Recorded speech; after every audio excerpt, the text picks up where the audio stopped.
Muy bien, hemos llegado a otra gran bacteria que es la bacteria de la tuberculosis. Y estas son parte de las micobacterias.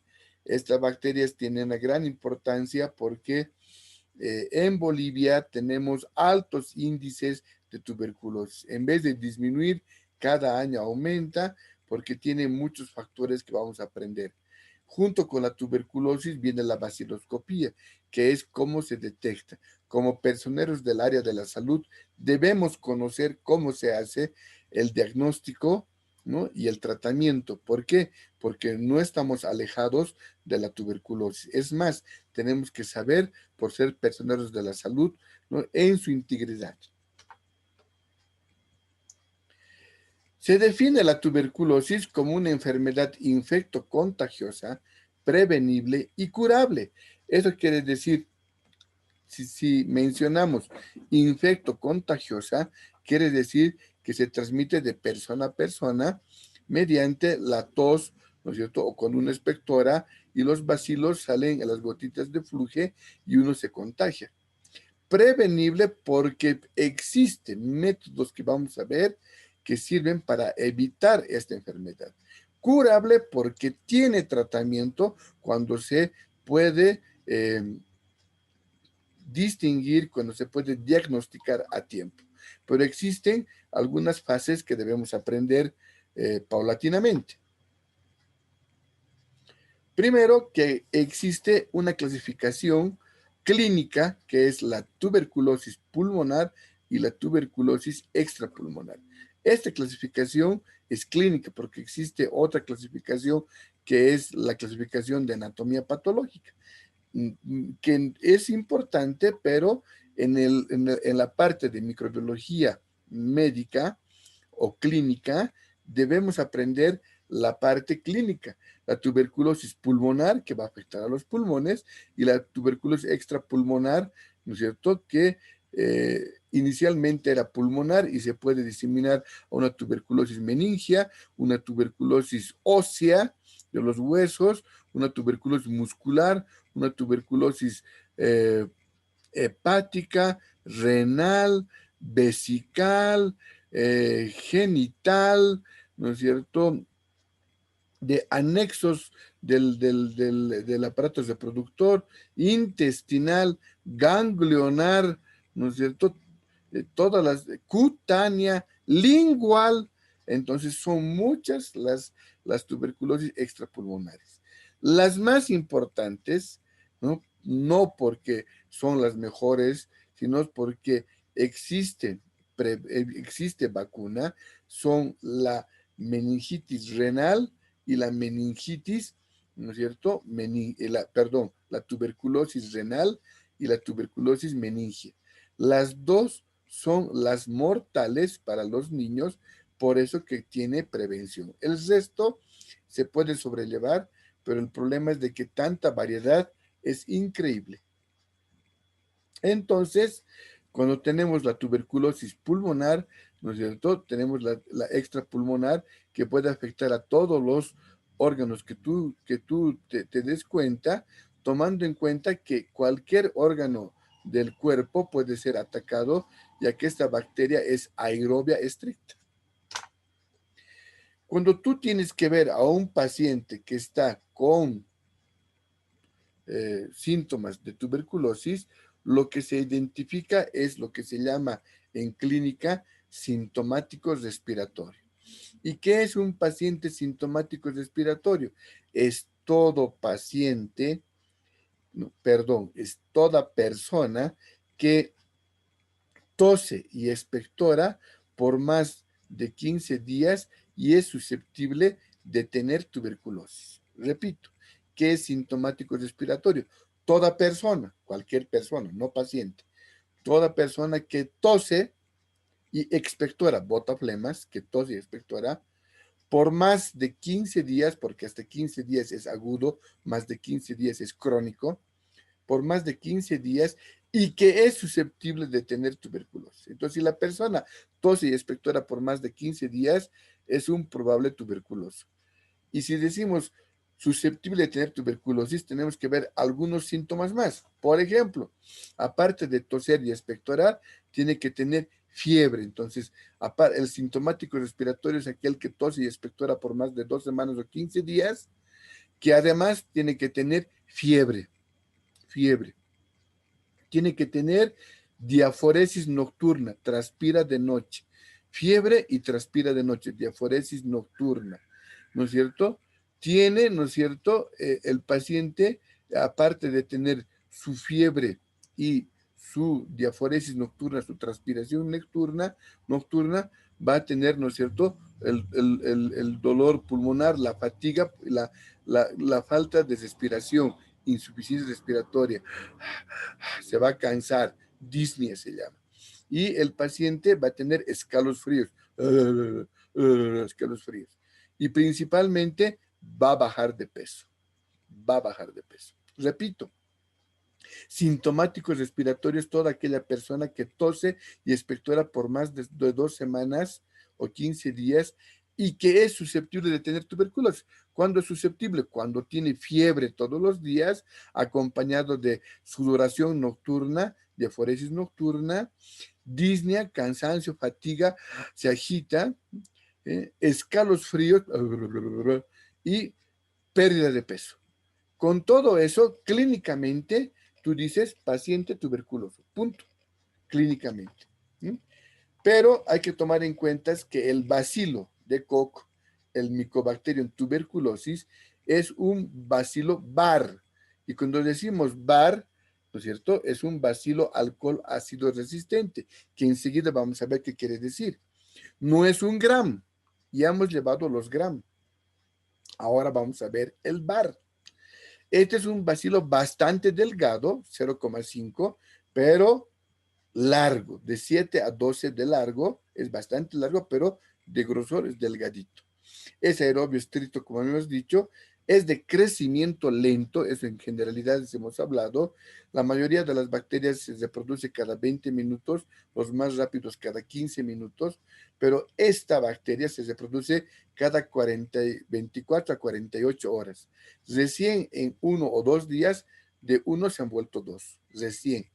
Como es una bacteria de crecimiento lento, es una infección crónica, más de 15 días la tos. Entonces dura bastante tiempo. Entonces cuando el paciente tiene síntomas, es sintomático respiratorio, no quiere decir que ayer se ha infectado, no quiere decir que ayer ha ido al multicine, se ha sacado su barbijo para comer sus pipocas y alguien ha tosido y ya tiene tuberculosis. No, ese es un proceso de hace 2, 3 meses atrás y que recién tiene síntomas porque la bacteria es lenta y el tratamiento también tiene que ser lento y prolongado. Entonces, se pueden hacer 2 pruebas. Una es la prueba de la tuberculina, que es el PPD, el derivado proteico purificado, y esa prueba de tuberculina es un antígeno que se coloca debajo de la piel, ¿no es cierto? Es subcutáneo y se coloca y se forma en el antebrazo un abón, un granito. Si en 24 a 48 horas se ha formado una roncha de más de 5, de mayor a 2 centímetros hasta 5 centímetros, quiere decir que el paciente es tuberculino positivo y solamente quiere decir que tiene la infección, más no la enfermedad. Entonces tú puedes tener la infección y pasar inadvertido o tener la enfermedad y andar tosiendo por más de 2 semanas y expectorando, más fiebre, diaforesis nocturna, pérdida de peso, cansancio, fatiga, disnea y escalofríos. Eso es enfermedad. Y el otro solamente es infección. Entonces la tuberculina solamente nos sirve para determinar si tú tienes infección o no. Puede ser que hayas tenido contacto con un paciente, pero como eres fuerte, almuerzas, comes, haces ejercicio, tienes una vida saludable, pues no te enfermes, solo te has infectado. ¿Y cómo se confirma la enfermedad? Haciendo baciloscopía, examinando la expectoración, el esputo, lo que elimina el paciente, ¿no? Que está acá en los pulmones y son así los bacilos que están ahí adentro. Entonces, el paciente puede tener infección. Ahí hablamos del complejo de Ghon o de Rank. Entonces hablamos de la primoinfección tuberculosa. Ha ingresado el bacilo de la tuberculosis y se ha dirigido a tu pulmón. Y en tu pulmoncito, cuando hacen una radiografía, solamente veo esto, una adenopatía, perdón, una primoinfección, un nodulito en tu pulmón, solamente un nódulo.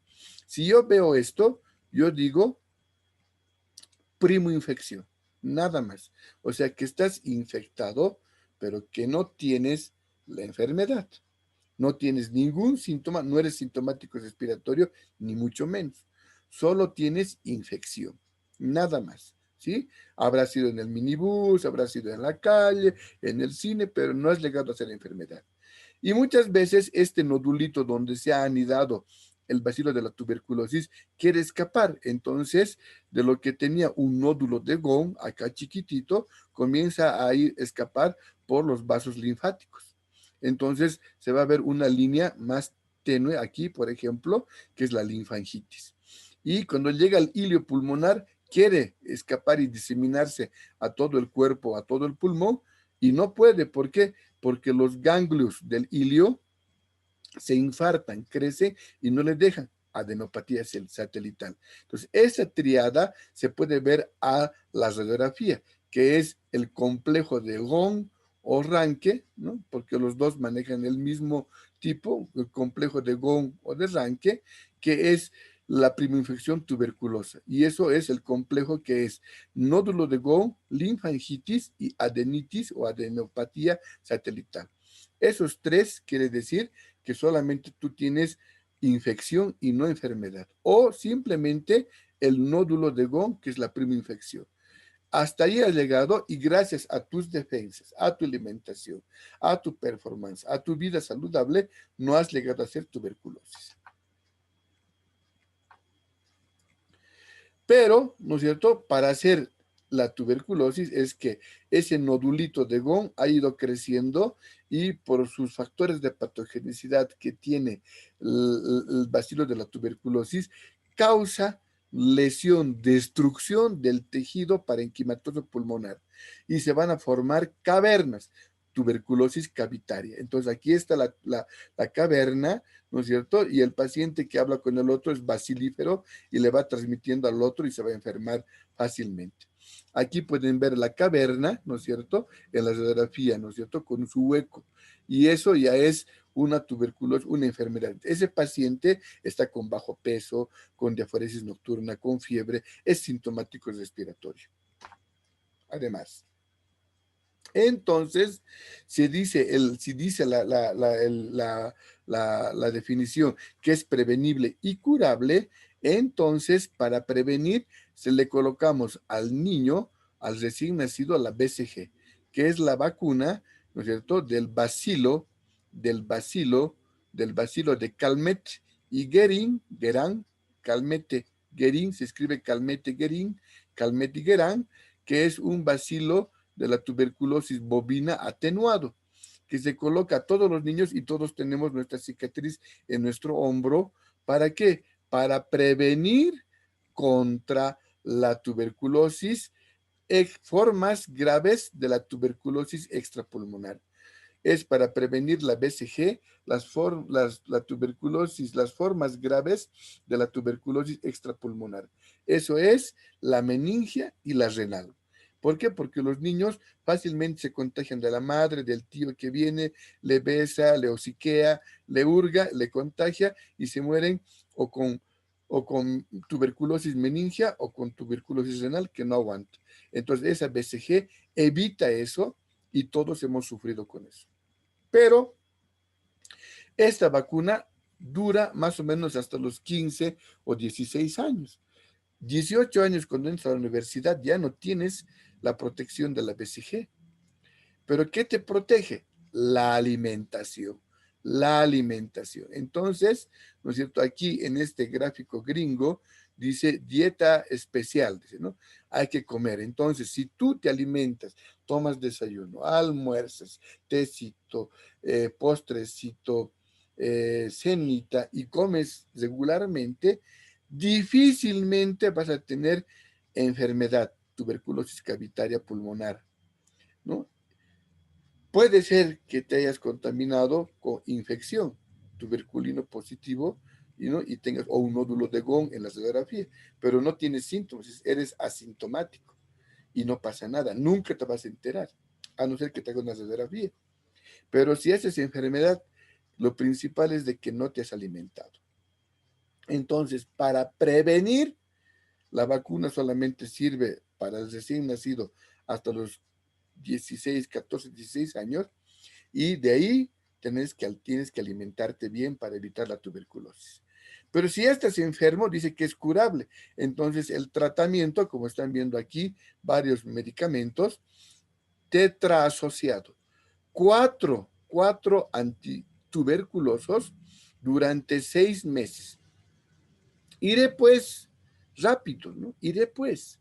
Y el iré pues es isoniazida, rifampicina, ¿no? Etambutol, piracinamida y streptomicina. Así me han enseñado cuando era estudiante y hasta el día de hoy me acuerdo. El iré pues, isoniazida, rifampicina, etambutol, piracinamida y streptomicina. Entonces, como es tetrasociado, utilizamos los 4 primeros porque la streptomicina es pinchazo en caso de que tengas resistencia o intolerancia a alguno de ellos. ¿Cuánto es la dosis? 5, 10, 15, 25. 5 de isoniazida, le aumentas el doble, 10 de rifampicina, 10 más 5, 15 de tambutol, 10 más 15, 25 de piracinamida. Entonces, ese tratamiento tetrasociado de 6 meses tiene que tomar el paciente hasta que se sane. A las 3 semanas de haber tomado los medicamentos, antes del mes, ya se siente bien, ya no transpira, ya no tiene fiebre, tiene apetito, tiene ganas de trabajar, ya no tiene esa dificultad respiratoria, ya no tiene escalofríos, ya no tiene fiebre, ya no tose, ya no expectora y deja de tomar el medicamento, listo, resistencia bacteriana. Tiene que terminar los 6 meses si quiere curarse, porque esta bacteria se puede quedar dormida. Entonces tú aparentemente te has curado y luego viene lo que se llama las recaídas. Entonces vuelve a ver, después de 3 años, vuelves a tener tuberculosis. ¿Qué ha pasado? Que han bajado tus defensas y tu bacteria que estaba dormida se ha reactivado. No te habías curado bien. Entonces tienes que curarte durante los 6 meses adecuadamente. Para la vaciloscopía, ya estamos en la mitad, ya para terminar, en la vaciloscopía tenemos que obtener la muestra de esputo. Esputo es la expectoración que tiene que eliminar el paciente. ¿Qué es esputo? Se llama esputo a la secreción proveniente del árbol bronquial luego de un esfuerzo. El esfuerzo es tú. Entonces, al paciente le tienes que decir, por favor, don Damián, ¿esputo? ¿Qué le pasa, doctora? Yo soy bien machito, te va a decir. Entonces no le puedes decir eso, tienes que decirle, por favor, don Damián, va a botar el gargajo, el pollazo. Tienes que decirle en su lenguaje para que entienda qué muestra uno quiere, ¿no es cierto? Y todo el personal de salud tiene que saber esto, no solamente los médicos. En las mujeres, en los ancianos y en los niños, se les puede pedir esputo, pero es muy difícil los niños que expectoren. Las mujeres se tragan sus mocos, los viejitos ya no tienen fuerza. Entonces, se les puede hacer un lavado gastrointestinal. Entonces se les mete un tubo, se les mete agua con suero fisiológico tibio y luego se obtiene la muestra del moco, ¿no? Porque se tragan sus moquitos, tanto los niños, los ancianos como las mujeres, ¿no? Entonces, más grave es cuando está internado el paciente, lavado bronquial, ¿no? Eso ya es de especialidad, ¿no?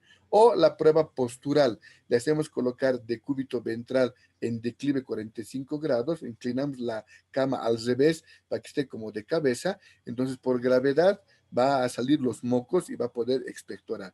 Entonces aquí está su frasquito y aquí el chiquito tiene que eliminar los mocos.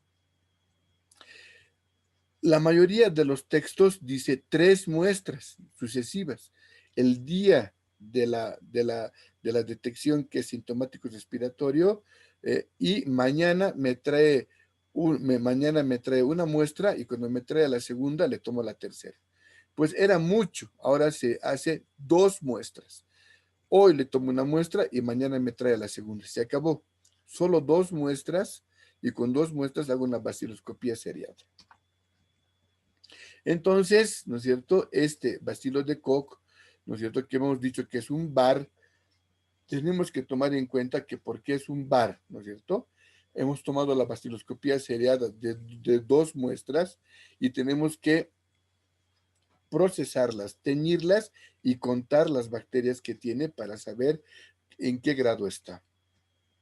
El cultivo del Lowenstein-Janssen solamente se hace cuando las bacterias son resistentes. Entonces, si son resistentes, yo tengo que cultivar y hacer unos antibiogramas para saber a qué medicamento es sensible y a qué es resistente. Entonces, el cultivo solamente me sirve para verificar la resistencia bacteriana.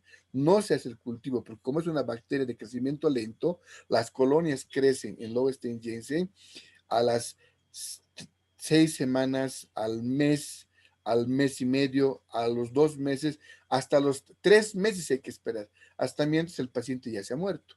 Entonces lo que tenemos que hacer es una baciloscopía de estos bar. Se llaman bar, ¿no es cierto? Se llaman bar porque tienen una pared celular distinta y su pared celular distinta de las micobacterias, ¿no es cierto? Presenta una membrana citoplasmática, una delgada capa de péptidoglicano, pero muy delgada capa de péptidoglicano, y tenemos al arabino galactano, y el arabino manano. Entonces, hay arabino galactano, arabino manano, arabino galactano, arabino manano. Y en toda la extensión tenemos ácidos micólicos. Ácidos micólicos. Por eso se llama micobacteria, porque tiene ácidos micólicos. Entonces, ácidos micólicos son grasa, arabino manano es grasa, arabino galactano es grasa, entonces tiene una gruesa capa ¿no? de lípidos que impiden que los colorantes puedan penetrar fácilmente, igual que el tratamiento. Para repasar, membrana bilipídica, una delgada capa de péptidoglicano, arabino galactano, arabino manano, arabino galactano, arabino manano y una gruesa capa de ácidos micólicos. Estos ácidos micólicos es el nombre que le llevan de las micobacterias. Y para finalizar el repaso, otra vuelta, membrana citoplasmática, una delgada capa de péptidoglicano, arabino galactano, arabino manano y ácidos micólicos, una gruesa capa de grasa. Entonces, para la tinción se utiliza la tinción de Ziel-Nielsen. Es una tinción especial, específicamente para micobacterias.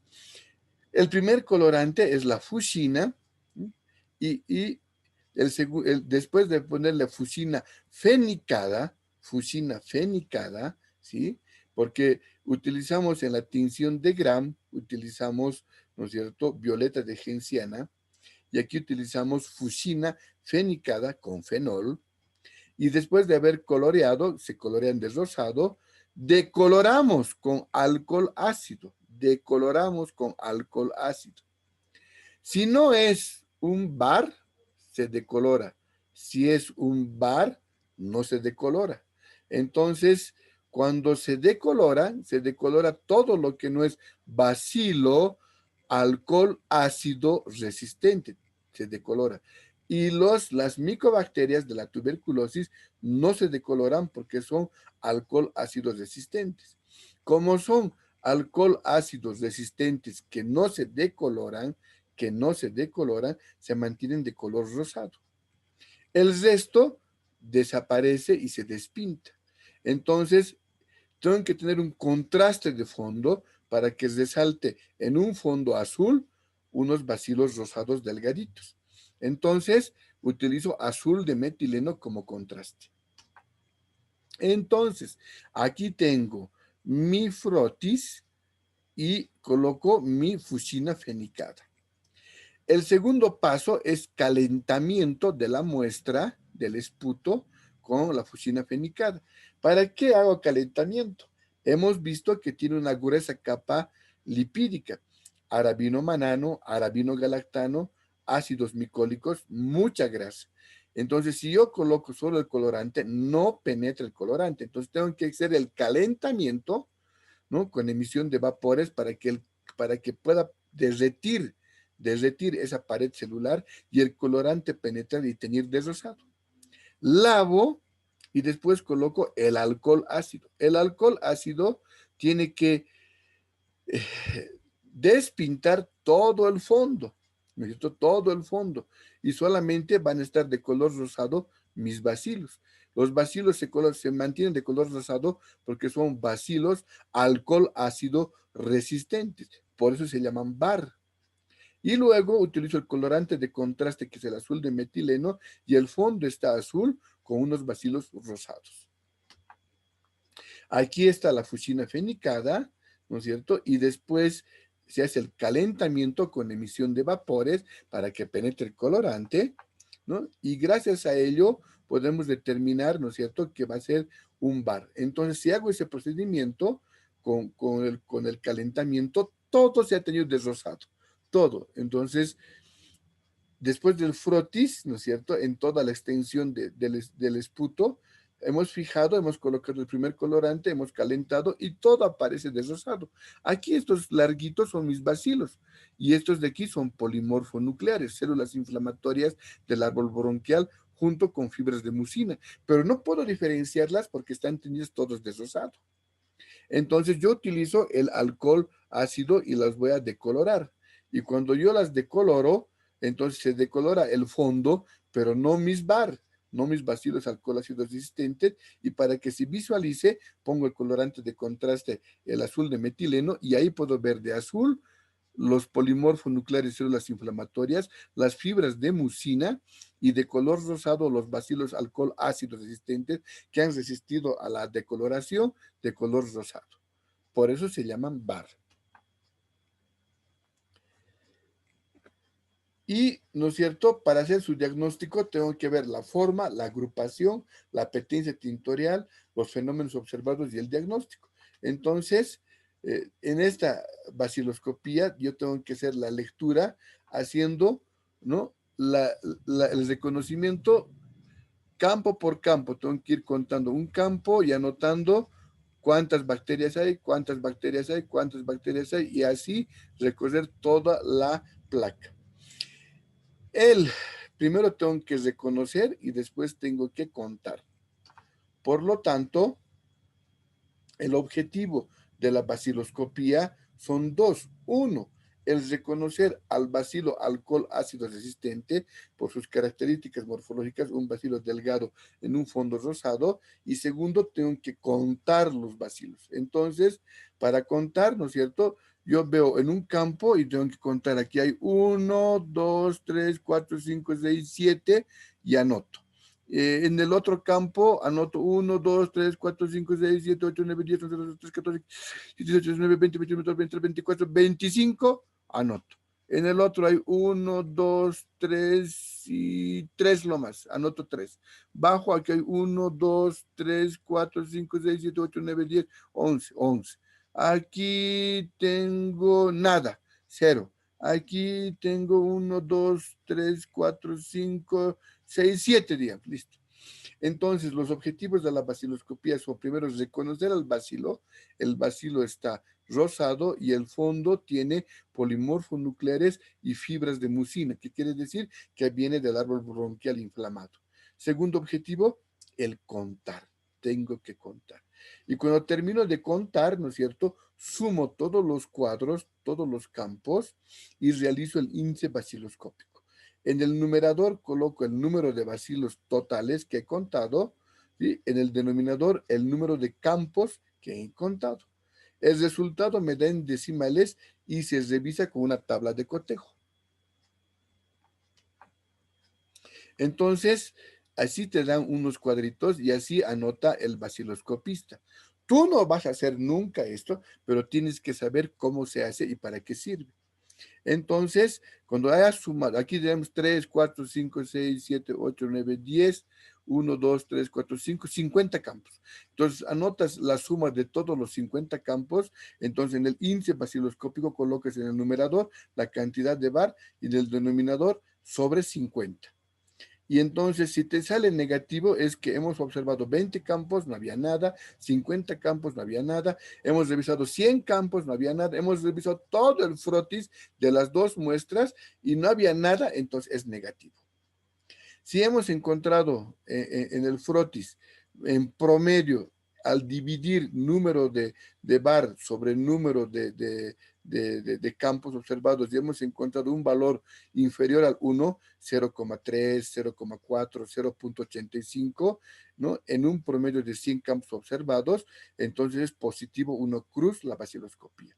Si hemos encontrado entre 1 a 10 bar en promedio en 50 campos, positivo vaciloscopía 2 cruces. Y si hemos encontrado más de 10 bar, o sea, en promedio después de la división, digamos que hemos encontrado 12, 15, 18 en promedio después de la división del numerador con el denominador, entonces se reporta vaciloscopía 3 cruces. Entonces, eso es lo que se tiene que hacer y el control se hace cada 2 meses para ver que se baje. Era 3 cruces, después de 2 meses será 2 cruces, después de 2 meses será una cruz y después estará sano, ¿no es cierto? Y ese es el control que nos refiere la vaciloscopía. Muy bien, hasta aquí hemos terminado y espero que les haya ido bien y que tengamos un buen examen, ¿no es cierto? Y un descanso reparador, que siempre tienen que tener su descanso y comer bien para evitar la tuberculosis. Eso, estoy muy agradecido por su atención y esto se repetirá en la práctica. Y en la práctica veremos en detalle la parte, ¿no?, de diagnóstico laboratorial en un repaso, ¿no?, cuando nos toque la correspondiente actividad. Gracias y nos vemos la siguiente.